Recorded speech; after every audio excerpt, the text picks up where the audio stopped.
매일 새벽 기도, 매일 큐티, 매주 빠짐없이 교회에 나갑니다. 그런데 솔직히 고백하면 내 안에 달라진 건 아무것도 없는 것 같아요. 당신의 신앙이 힘든 건 열심히 부족해서가 아닙니다. 오히려 그 열심이 문제였을 수 있어요. 성경은 이걸 율법주의라고 부릅니다. 괭이로 밭을 아무리 열심히 갈아도 고구마밖에 안 나오는데 사실 그 땅 아래에 금광이 흐르고 있었다면 어떨까요? 오늘 성경이 보여줄 건 딱 하나입니다. 내 안에 이미 와 계신 그리스도라는 보화. 그걸 왜 여태 발견하지 못한 채 살아왔는지. 그리고 그것을 발견했을 때 신앙이 어떻게 달라지는지.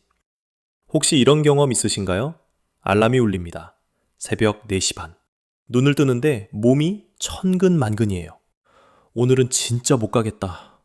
그런데 이불 속에서 바로 죄책감이 밀려옵니다. 다른 사람들은 다 가는데 나는 왜 이것도 못하지? 겨우 일어나서 새벽 기도에 가면 또 어떤가요?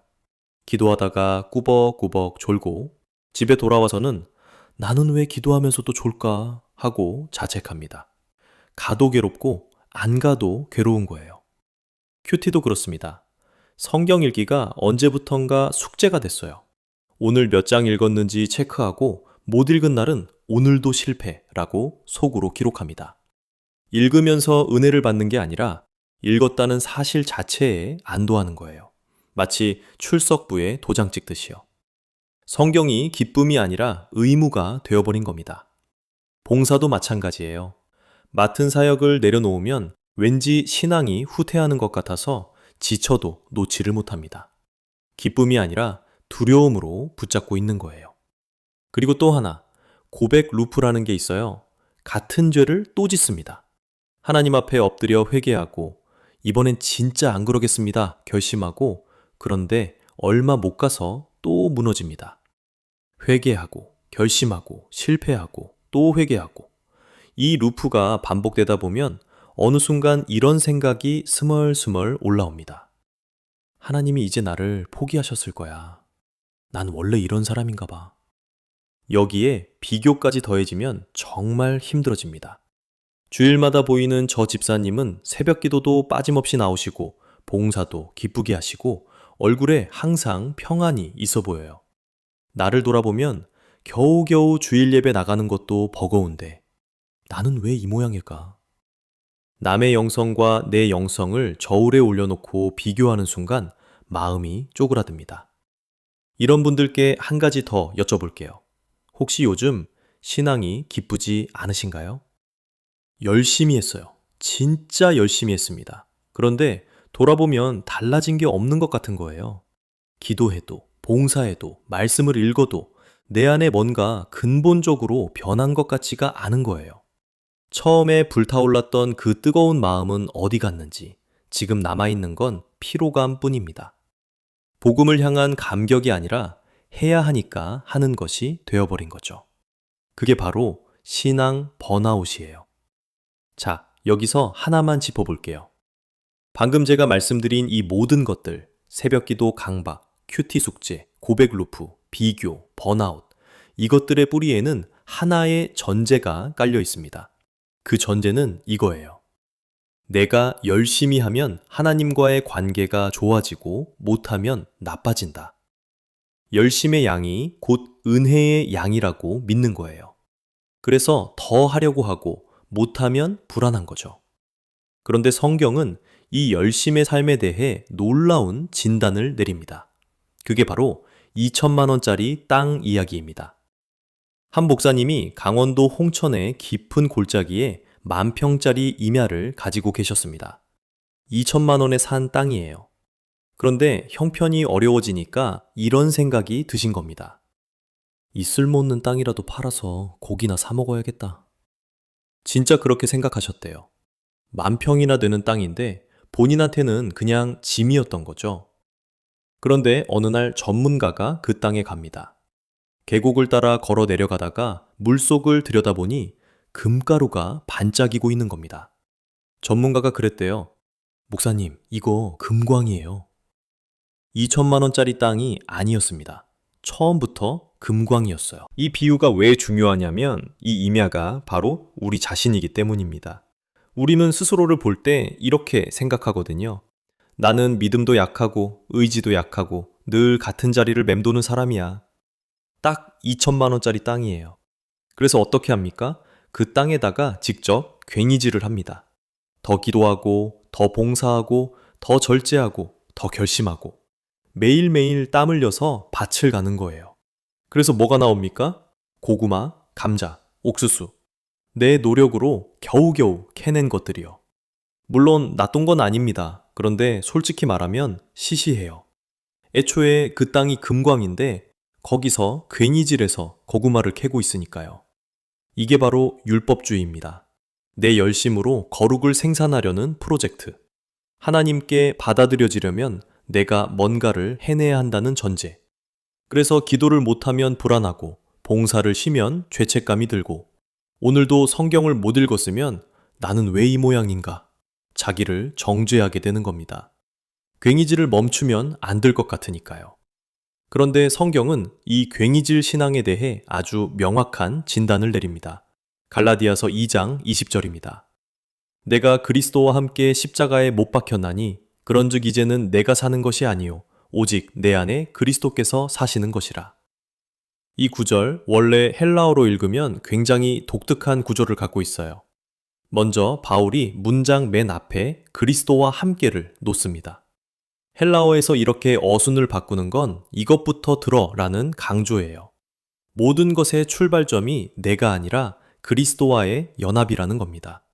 그리고 못 박혔나니 라는 동사가 완료 시제입니다. 이건 과거에 한 번 일어난 일이 지금도 계속 효력을 가진다는 뜻이에요. 2000년 전에 못 박힌 것이 지금 이 순간에도 유효하다. 끝난 일이 아니라 지금도 살아있는 현실이라는 거예요. 마지막으로 이 짧은 구절 안에 산다하는 동사가 3번이나 나옵니다. 못 박혀 더 이상 살지 않는 나, 내 안에 살고 계신 그리스도, 그리고 믿음 안에서 사는 나. 바울이 왜 산다는 동사를 이렇게 반복했을까요? 삶의 주체가 완전히 전환되고 있다는 걸 보여주려는 겁니다. 괭이질하던 그 나는 이미 십자가에서 못 박혔고 지금 살아있는 것은 내 안에 계신 그리스도라는 선언이에요. 뜨끔하지 않으셨나요? 나는 지금까지 2천만 원짜리 땅에서 괭이질을 하고 있었던 건 아닐까? 그 아래 금광이 흐르고 있는 줄도 모르고 고구마를 캐면서 이게 신앙생활이지 하고 있었던 건 아닐까? 그렇다면 이 금광은 어디서 온 것일까요? 놀랍게도 성경은 이 금광의 기원을 에덴 동산에서부터 추적할 수 있습니다. 창세기 2장에 이런 구절이 나옵니다. 강이 에덴에서 흘러나와 봉산을 적시고 거기서부터 갈라져 내 근원이 되었으니. 그리고 바로 이어서 이런 묘사가 나와요. 금이 있는 하윌라 온 땅을 둘렀으며 그 땅의 금은 순금이요 그곳에는 베델리엄과 호마노도 있었다.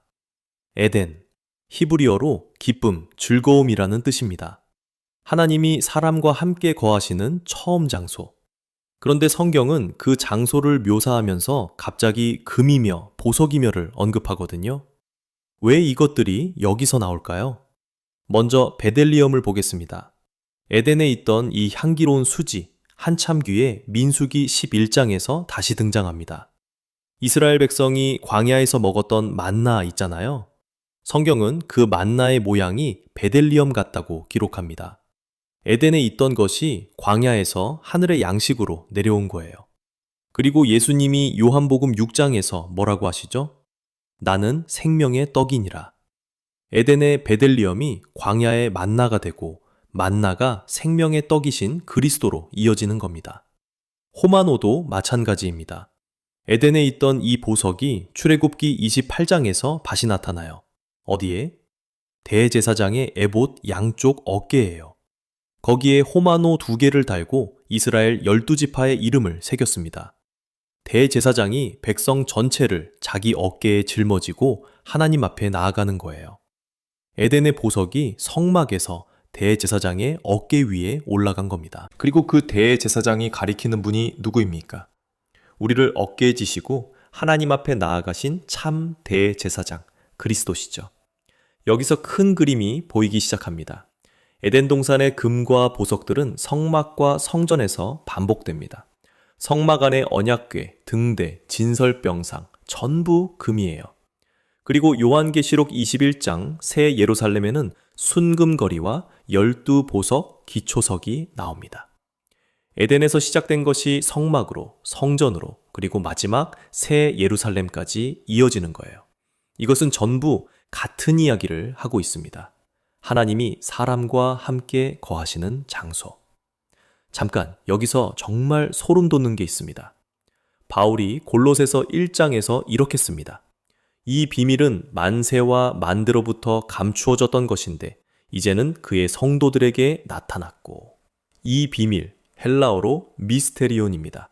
원래 그리스 밀교에서 입회자에게만 몰래 알려주는 것이라는 뜻이었는데 바울은 이 단어를 완전히 뒤집었습니다. 이건 인간이 열심히 탐구해서 찾아내는 비밀이 아니에요. 하나님이 때가 되어 직접 드러내주시는 비밀입니다. 그래서 미스테리온이에요. 괭이질로는 절대 닿을 수 없는 것, 오직 하나님이 열어주셔야만 보이는 것. 그리고 그 비밀의 정체가 뭔지 아십니까? 이 비밀은 너희 안에 계신 그리스도시니 곧 영광의 소망이니라. 에덴에서 흐르던 그 강이 성막과 성전을 거쳐 지금 당신 안에서 흐르고 있다는 겁니다. 한 가지 더. 골로새서 2장에서 3절에서 바울이 다시 한번 말합니다. 하나님의 비밀인 그리스도를 깨닫게 하려 함이니 그 안에는 지혜와 지식의 모든 보화가 감추어져 있느니라. 여기서 보화라는 단어, 헬라어로 테사우로스입니다. 이 단어가 어디서 나왔는지 기억나시나요? 마태복음 13장 44절. 천국은 마치 밭에 감추인 보화와 같으니, 이 보화가 바로 테사우로스입니다. 같은 단어예요. 마태복음에서 밭에 감추어져 있던 그 보화가 골로새서에서는 그리스도 안에 감추어진 지혜와 지식의 모든 보화로 연결됩니다. 성경이 스스로 해석하고 있는 거예요.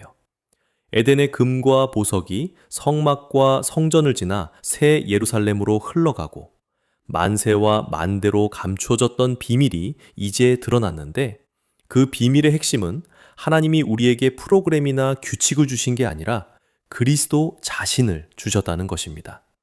에덴에서 흘러나와 동산을 적시던 그 강이 지금 당신 안에서 흐르고 있습니다. 그렇다면 이제 어떻게 해야 할까요? 갈라디아서 2장 20절에서 바울은 이렇게 고백합니다. 내가 사는 것이 아니요 오직 내 안에 그리스도께서 사시는 것이라. 이 고백이 품고 있는 뜻을 잘 보셔야 해요. 바울은 내가 더 열심히 살겠다고 말하지 않았습니다. 오히려 반대예요. 사는 주체가 바뀐 겁니다. 내 힘으로 밭을 갈아야 한다는 그 오래된 전제, 바울은 그걸 내려놓은 거예요. 괭이질을 멈추는 것, 그건 게으름이 아닙니다. 그건 믿음이에요. 내 안에 이미 금광이 있다는 것을 신뢰하는 것, 그것이 신앙의 출발점입니다. 이걸 알면 신앙생활의 모양이 달라집니다. 기도부터 그렇습니다. 예전에는 이렇게 기도했어요. 하나님, 저를 바꿔주세요. 제가 더 나은 사람이 되게 해주세요. 자기 개조를 요청하는 기도였죠. 그런데 내 안에 그리스도가 계시다는 걸 알게 되면 기도가 바뀝니다. 내 안에 계신 그리스도를 더 알아가게 해주세요. 나를 고치는 기도에서 그분을 발견하는 기도로 바뀌는 거예요. 말씀도 그렇습니다. 매일 채워야 할 체크리스트가 아니라 금광을 캐는 작업이 됩니다. 오늘 이 구절에서 그리스도를 발견했을 때의 그 기쁨, 숙제를 끝냈을 때의 안도감과는 차원이 다릅니다. 봉사도 달라져요. 하나님께 인정받으려고 수행하는 것이 아니라 내 안에 계신 그리스도의 사랑이 자연스럽게 흘러나오는 겁니다. 억지로 짜내는 게 아니라 넘쳐 흐르는 거예요. 여기서 복음의 원리를 하나만 정리하겠습니다. 순종은 하나님께 받아들여지기 위한 조건이 아닙니다. 이미 받아들여진 사람에게서 맺히는 열매예요. 나무가 이를 악물고 노력해서 열매를 맺는 게 아니잖아요. 뿌리가 건강하면 열매는 자연스럽게 맺힙니다. 그 뿌리가 바로 내 안에 계신 그리스도입니다. 뿌리를 무시한 채 가지 끝에서 열매를 만들어내려고 안간힘을 쓸 필요가 없어요. 뿌리에게로 돌아가면 됩니다. 마태복음 13장 44절. 그 사람은 밭에서 보화를 발견한 후 이렇게 했다고요? 기뻐하며 돌아갑니다. 의무감으로 돌아간 게 아니에요. 기쁨 때문에 돌아간 겁니다. 당신 안에 이미 에덴의 강이 흐르고 있습니다. 에덴에서 시작된 그 풍요로운 강이 성막을 거치고 성전을 지나 지금 이 순간 당신 안에서 흐르고 있어요. 그리스도라는 이름으로요. 오늘 그 강을, 그 보화를, 그분을 발견하시기 바랍니다. 발견하는 순간 괭이질의 삶이 끝나고 기쁨의 삶이 시작됩니다.